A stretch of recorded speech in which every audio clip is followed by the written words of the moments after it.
روز یہ شخص کی عادت اس گائے کے پاس بیٹھ کر آدھی رات کو اٹھتا، اندھیرا رہتا، گائے کی پیٹھ پر ہاتھ پھیرتا اور کہتا کہ اے گائے، میرے بغیر تیرا اس دنیا میں کوئی نہیں اور تیرے بغیر میرا اس دنیا میں کوئی نہیں، ہم ایک دوسرے کے لیے ہیں، تو مجھے مدد کرتی، میں تیری خدمت کرتا ہوں۔ اتنا کہہ کر پھر اس کو گھاس چارہ ڈالے گا، اس کے بعد اس سے دودھ نکال کر وہ بیچ کر آئے گا۔ ایک دن دروازہ کھلا رہے گا، شیر آ گیا اندر، آنے کے بعد اس گائے کے اوپر سے حملہ کیا، جانور تھا، اس کو پھاڑ کے کھایا اس نے، اور جب ختم ہو گئے، ہڈیاں اس کے آس پاس پڑی رہی، اس شیر نے بھی خوب خون چوسا تھا، وہ تھک کر وہیں بیٹھ گیا۔ اب وہ شیر جب بیٹھا ہے، اس کو تو تھکان لگی تھی، اب تو اس کو پیٹ بھر کے کھانا مل گیا تھا، بیٹھ گیا۔ وہ رات کا ٹائم ہوا، وہ کسان اٹھ کر آیا، آنے کے بعد بتی تو تھی نہیں اس کے پاس، جلایا نہیں تھا چراغ، آ کے اس شیر کے پاس آ کے بیٹھا، یہ سمجھ رہا ہے نیند میں تھا، اس لیے اس کو کچھ خوشبو بدبو کچھ پتا بھی نہیں چلا، بہت نیند میں تھا، آ کے بیٹھ گیا، اور آنے کے بعد میں کیا کرتا ہے، شیر کے سر پر ہاتھ پھیر کے اور اس کی پیٹھ پر ہاتھ پھیر کے کہتا ہے، اے گائے، تیرے بغیر میرا کوئی نہیں اور میرے بغیر تیرا کوئی نہیں۔ شیر کہتا ہے دل میں، مولانا روم فرماتے ہیں کہ شیر اس وقت یہ کہتا ہے کہ اے شخص، کاش کہ تیرے پاس تھوڑی سی روشنی ہوتی اور تو میرے چہرے کو دیکھ لیتا تو جتنی محبت کرتا ہے اتنی نفرت سے میرے سے دور بھاگتا تو، مگر تیرے پاس اندھیرا ہے، اس لیے گائے اور شیر میں تو نے اس کو تمیز نہیں کی، تو اس کو پہچان نہیں ہے۔ اگر تھوڑی سی روشنی تیرے پاس آ جائے تو قسم اللہ جل شانہ کہ تو اس وقت میرے پاس قریب تو بیٹھ نہیں سکتا، جتنی محبت سے بات کرتا اتنی نفرت اور دشمنی سے تو مجھ سے دور بھاگتا اپنی جان بچانے کی غرض۔ مولانا روم فرماتے ہیں اسی طریقے سے علم کی ضرورت ہے، علم کے بغیر انسان کوئی عمل نہیں کر سکتا۔ اگر آپ کے پاس علم ہے تو آپ 4 چیز جان سکتے ہیں، علم نہیں تو آپ کے پاس کچھ بھی نہیں۔ یہ علم ہی کی تو محفل ہے، علم کے سوا کیا ہے یہاں؟ اگر علم سے اگر محبت نہیں تو مطلب ہوا کہ ہم کو خدا سے کوئی تعلق نہیں، اس کے رسول سے کوئی تعلق نہیں، کسی امام سے ہم کو کوئی تعلق نہیں، کیونکہ یہ سبھی کی طرف سے آئی ہوئی چیزیں ہیں۔ اس لیے میں عرض کر رہا ہوں کہ یہ ساری چیزوں کو سمجھنے کے لیے امام غزالی رحمت اللہ علیہ ایک دلیل کو پیش کرتے ہیں۔ اس میں ایک بات میں عرض کر دوں، مثال کے طور پر اگر کوئی شخص تھوڑی دیر کے لیے چاہے کہ بھائی ہمارے پاس علم نہیں تو کیا ہو گیا، ایمان تو ہے، ہمارا ایمان ہے، بس ہے، ایمان اور علم دونوں کا ہونا ضروری ہے، کیونکہ ایمان صرف ہو جانا، جب تک علم آپ کے پاس نہیں آتا، ایمان جو ہے آنکھ ہے اور علم جو ہے یہ روشنی ہے، یہ چراغ ہے۔ اگر چراغ نہیں تو خالی ایمان سے آپ دیکھ نہیں سکتے، دونوں چیزوں کی ضرورت ہے، ایک دوسرے کی جوڑ ہے، تو یہ دونوں چیز ساتھ میں ہو تو انشاءاللہ کامیابی ہمارا قدم چومتی ہے۔ بغیر علم کے انسان جو ہے بیکار ہے، جب تک اس کے پاس علم نہیں اس وقت اس کے پاس کردار نہیں آئے گا، اس کو کیا معلوم کہ خدمت کیسی کی جائے، اس کو کیا معلوم کہ لوگوں کے ساتھ کیسے ملا جائے۔ جیسے سورہ نور میں اللہ جل شانہ یہ فرماتا ہے کہ جب کسی کے گھر پر تم جاؤ تو دروازوں کو دستک دو پہلے، اگر اندر سے حکم ملے کہ آ جاؤ تو تب تو تم جاؤ، اور اگر اندر سے جواب نہ ملے اور کہا جائے کہ تم چلے جاؤ تو بے شک واپس چلے جانا چاہیے۔ یہ حکم قرآن کریم میں دیا، یہ باقاعدہ اخلاق ہے یا نہیں؟ یہ علم کے ذریعے سے تو پتا چلتا ہے۔ ایسے ہی گھس کے چلے جاؤ کسی کے گھر میں، اب بہو بیٹیاں بیٹھی ہیں، کسی کے سر پر دوپٹہ ہے نہیں ہے، کوئی پچھڑی سر پر ہے نہیں ہے، ایسے ہی آپ گھس جاؤ تو کیا ہوگا، وہ بیچاری پریشان۔ اس سے بہتر ہے کہ دروازے پہ دستک دے دو کہ بھائی میں فلاں ہوں، مجھ کو اندر آنا ہے۔ یہ باقاعدہ یورپین لوگوں نے ان چیزوں کو اپنا لی، یورپینوں نے اس کو اپنا لی، اس لیے اپنا لی کہ وہ یورپین جانتے ہیں کہ یہ کردار بہتر ہے۔ قرآن میں یہ ضرور ہے، قرآن سے لے کر آج ان کے پادریوں کو آپ دیکھیے، آپ کہیں بس اسٹاپ پہ کھڑے ہوں تو پادری جیب میں چاکلیٹ رکھتے ہیں، کسی پادری کو بھی آپ دیکھ لو، بچہ نظر آئے گا تو جیب سے نکال کر وہ چاکلیٹ اس کے ہاتھ میں دے گا، اس لیے کہ باقی کے لوگوں کے دل اپنے طرف لے لے۔ ان کو ایک تمیز دی گئی ہے، سکھایا جاتا ہے.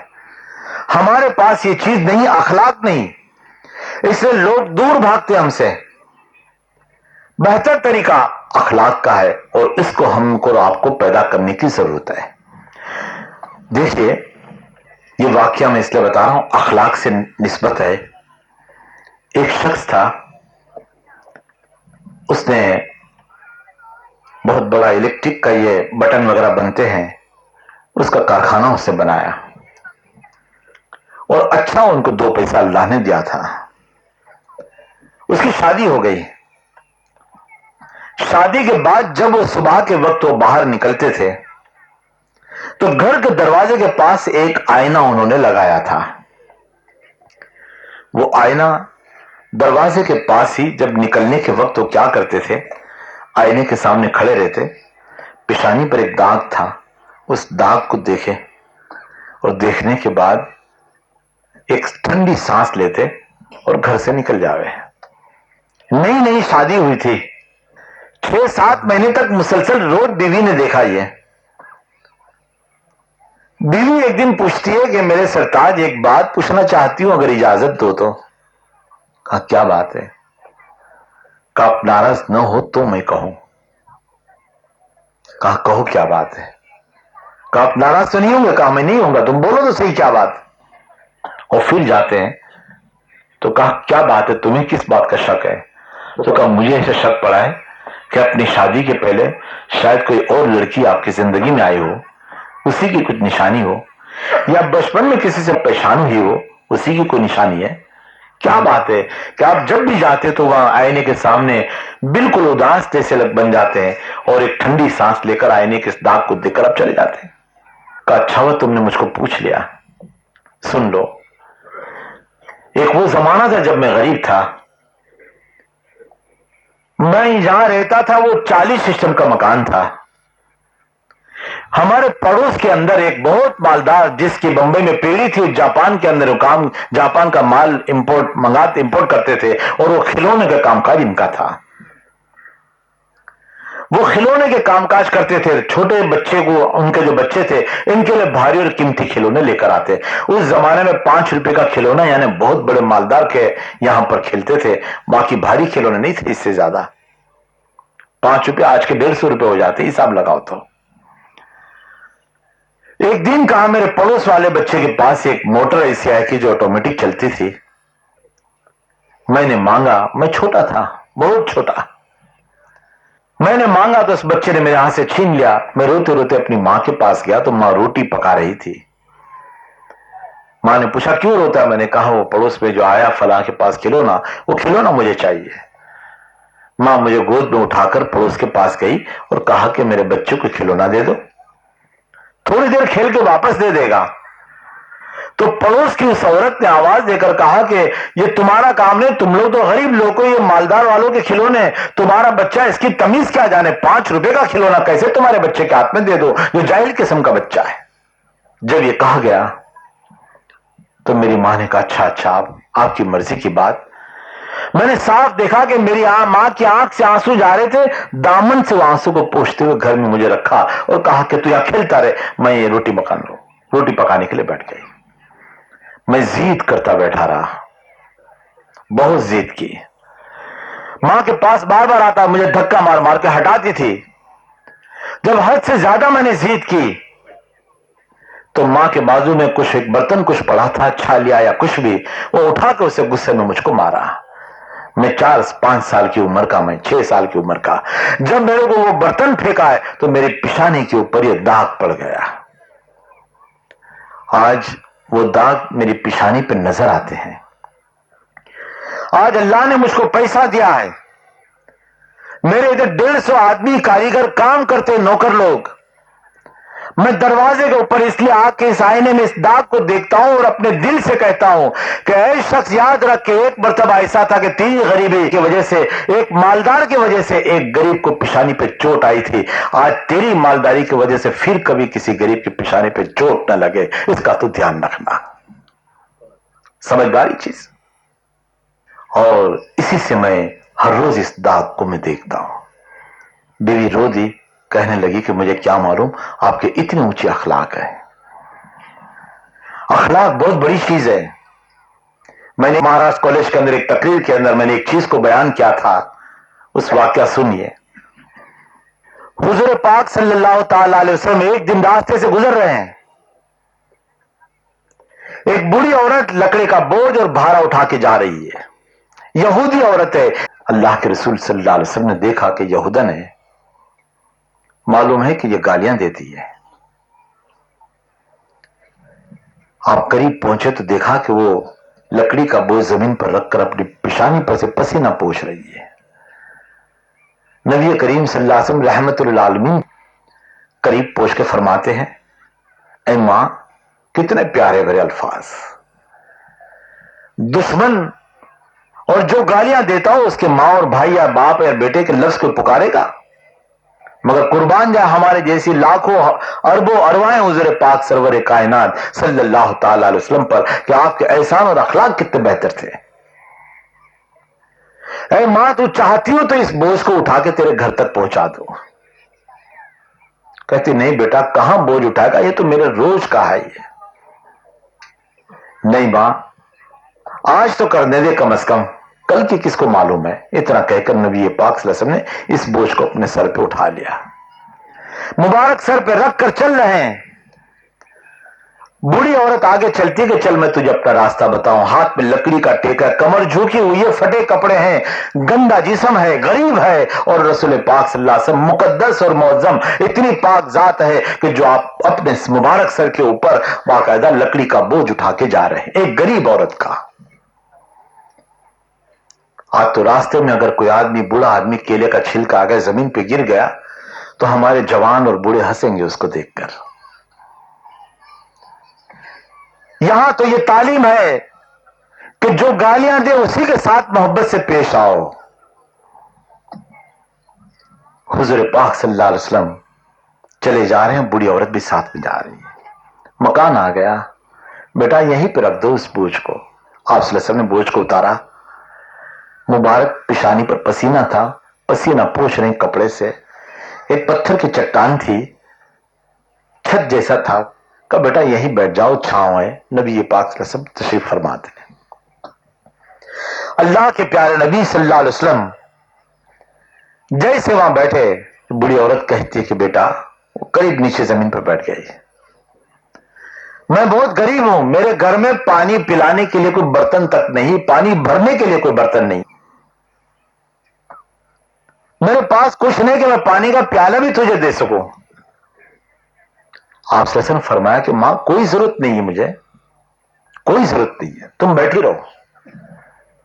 دھوپ کے دن تھے, وہ بھی تھکی ہوئی تھی, آپ صلی اللہ علیہ وسلم کو بھی تھکان تو لگے گی.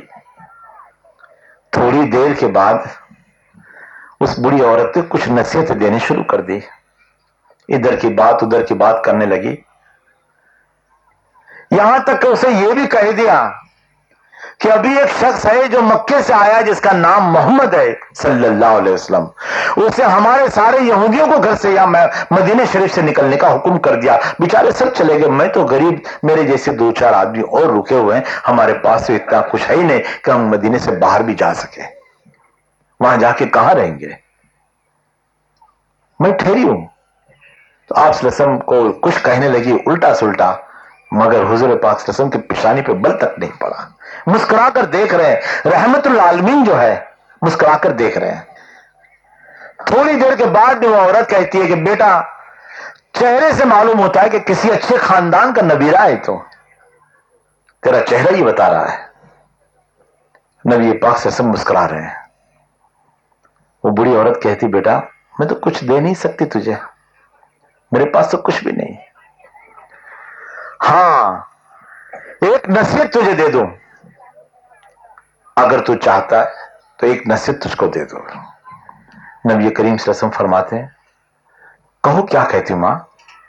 تو بوڑھی عورت کہتی ہے بیٹا تو نے جو میری خدمت کی ہے, میرے پاس کچھ نہیں تو ایک نصیحت ہی دے دوں, اس غرض سے میں کہتی ہوں برا مت ماننا کا کہیے. کہاں مدینے کے جتنے لوگ, عرب لوگ جتنے بھی, سب کا ماننا, جھوٹے سے جھوٹے آدمی کی بات کو ماننا, مگر وہ محمد صلی اللہ علیہ وسلم جو ہے اس کی بات کو تم مت ماننا. رسول پاک صلی اللہ علیہ وسلم فرماتے اچھا ایسا اشارتاً ہاں ماں. اب دیکھو اللہ کے رسول صلی اللہ علیہ وسلم کی شان دیکھو. ہمیں تو کوئی اگر برا بھلا کہہ دے تو برداشت ہوتا نہیں, غصہ آ جاتا ہے, مگر یہاں منہ پر چڑھ کر, حالانکہ اس پر احسان کیا ہوا ہے, احسان کرنے کے اوپر بھی یہ کہہ رہی ہے کہ ان کا کہنا مت ماننا.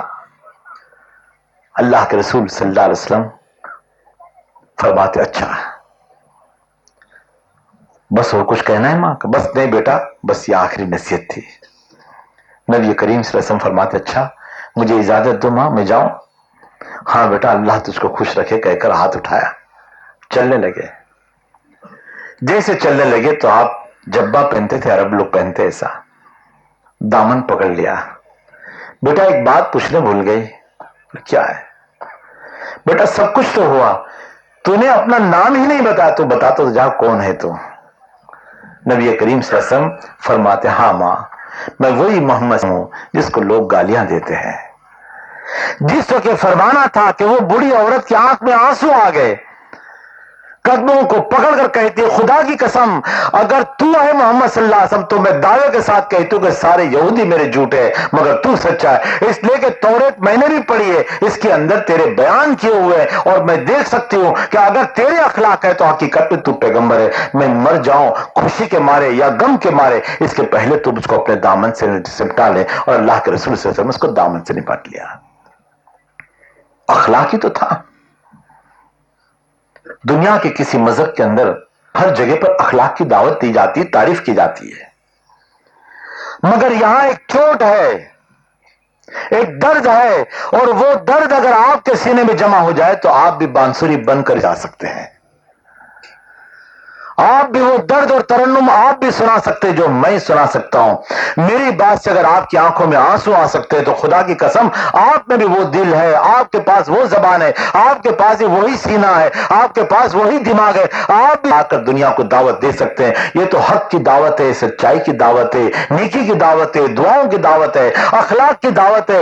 اس میں کسی مذہب کے خلاف کی کوئی بات نہیں ہے, یہاں کسی میں کیچڑ اچھالنا نہیں ہے. تو آپ ہمارے لیے دعا کیجئے کہ اللہ ہم کو بھی سنوار دے.